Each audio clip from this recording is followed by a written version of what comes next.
Hey guys. So chapter 2 is actually a really quick one. You don't have too much reading to do today, or you didn't have to do too much reading, rather. The big thing with chapter 2, of course, is the foreshadowing of Mrs. Shockter, but also the treatment of Mrs. Shockter, which is really what I want to focus on, right?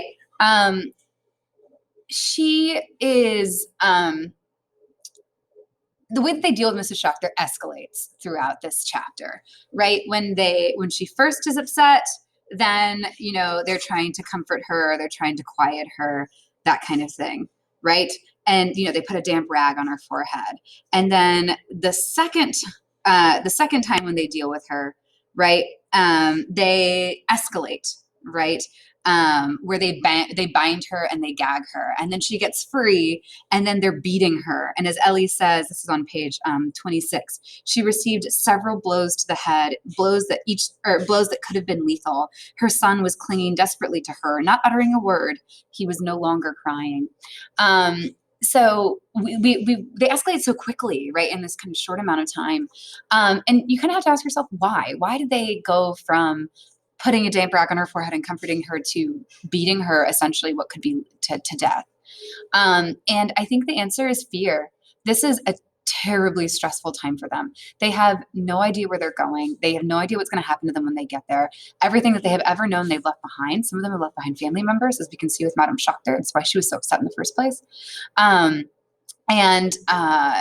they just lose it, right? There's this woman screaming about a fire that none of them can see, and they're terrified and they don't know what they're supposed to do. And so the only thing they have control over is her. She is the only thing that they can stop right now.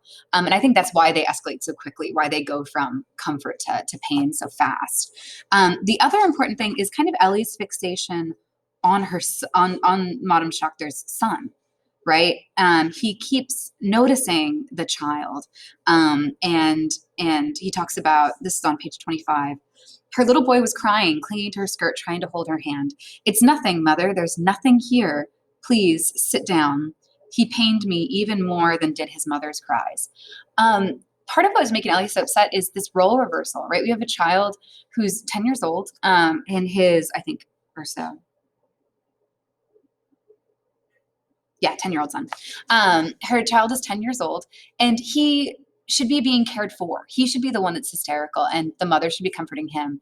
But instead, we're seeing a child have to act much older than he is, to help a parent that has completely and utterly lost their mind. And this is something that we're going to see kind of echoed in Ellie's kind of own story as well.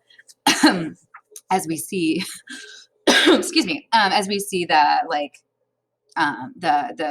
move here, the change as they go, right?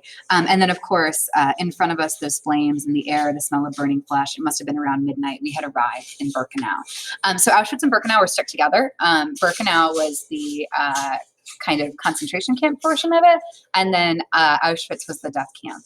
So they would have been processed in Birkenau, and then they would have kind of pushed them one direction or the other, whether they're going to Auschwitz or whether they were going to another work camp. So that's why Birkenau and Auschwitz are used kind of interchangeably here at this point, is because they were very, very close together. Talking about chapter 3, some important things that happen. So on page 29, we have the quote, "Men to the left, women to the right." 8 words spoken quietly, indifferently, without emotion. 8 simple, short words. Yet that was the moment when I left my mother. There was no time to think, and I already felt my father's hand press against mine. We were alone. In a fraction of a second, I could see my mother and my sisters move to the right. Zipporah was holding mother's hand. I saw them walking farther and farther away.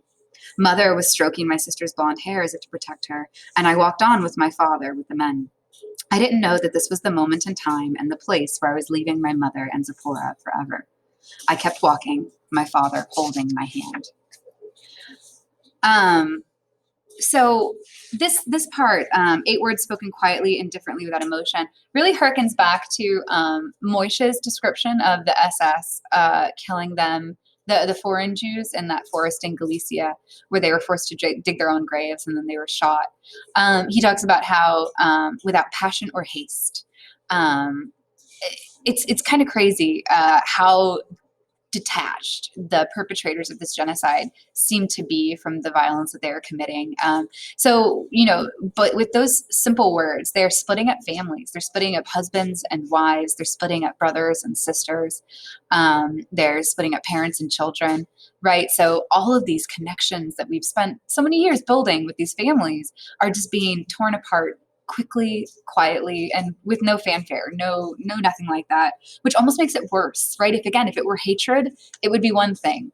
But it's just indifference. It's they don't even see what that they're doing, because it doesn't bother them, because they're not really people. So that those familial relationships that we know are important because we have our own don't apply to those people.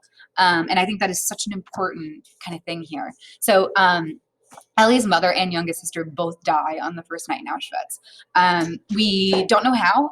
It's possible that Zipporah was probably too young to work. Maybe her mother was too old, or maybe the mother refused to be separated from Zipporah and thus was killed along with her, just as ease, just to make it easier. We don't know, but we do know that they died that very first night. And Ellie doesn't find that out until much, much later. He will not find that out actually in this novel. It's not until he is liberated from the camps much later, and he finds his older sisters. Now, both of his older sisters do survive the concentration camps. He's reunited with them. But, he doesn't know that this is the last time he's ever going to see them. Right.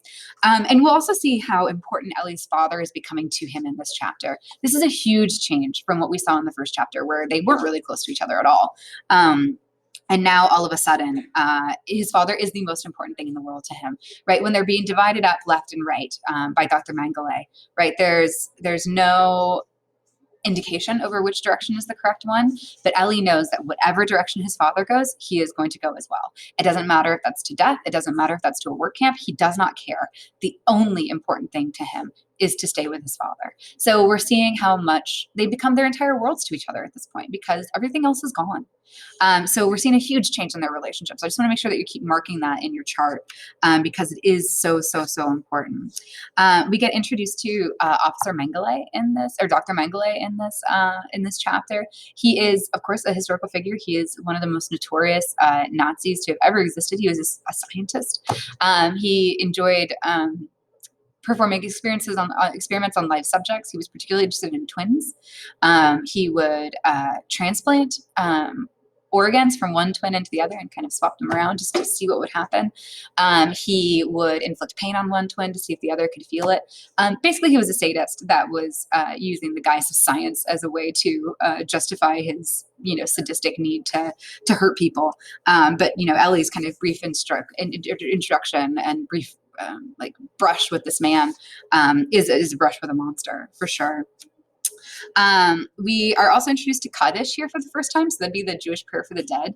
The really important thing here was that, and Ellie says this in the introduction, that this was not just a genocide against the Jewish people. It was a genocide against Jewish history, Jewish culture, and Jewish religion as well.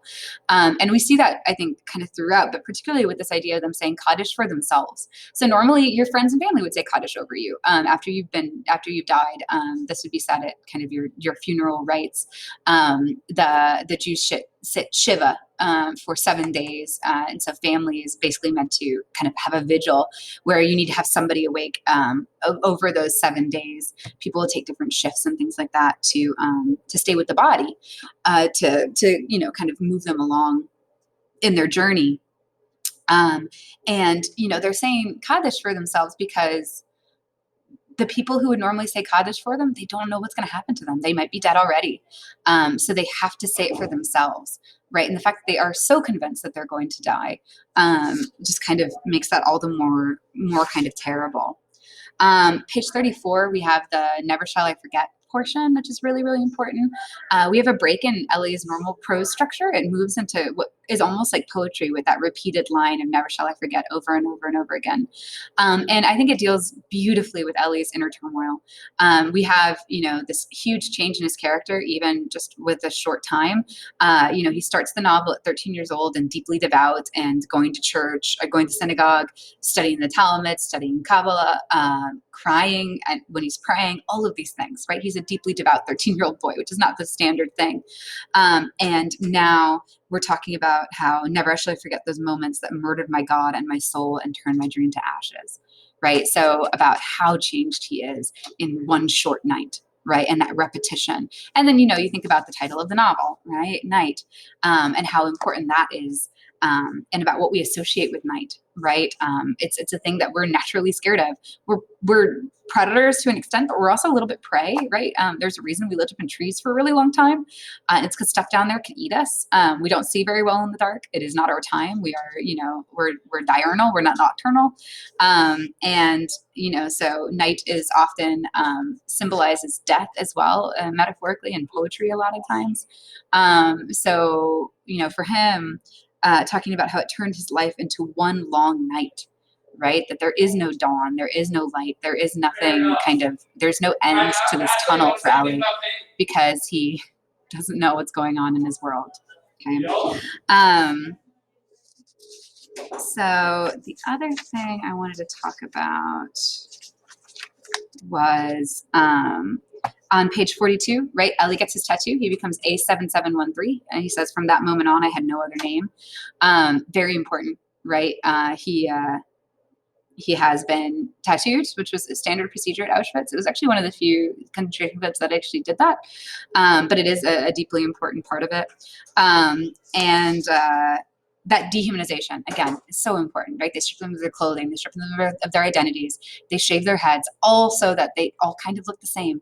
Part of that is so that they don't recognize that they're human, but also because the guards don't. If all of them kind of look the same, they're all kind of skinny and they all have no hair and they're all wearing the same clothes, then you're not going to form any kind of personal attachment with them because you're not going to see them as people. You're just going to kind of see them as like a one mass that all are kind of interchangeable. And that's deeply important for this kind of stuff to succeed, right? They need that to happen.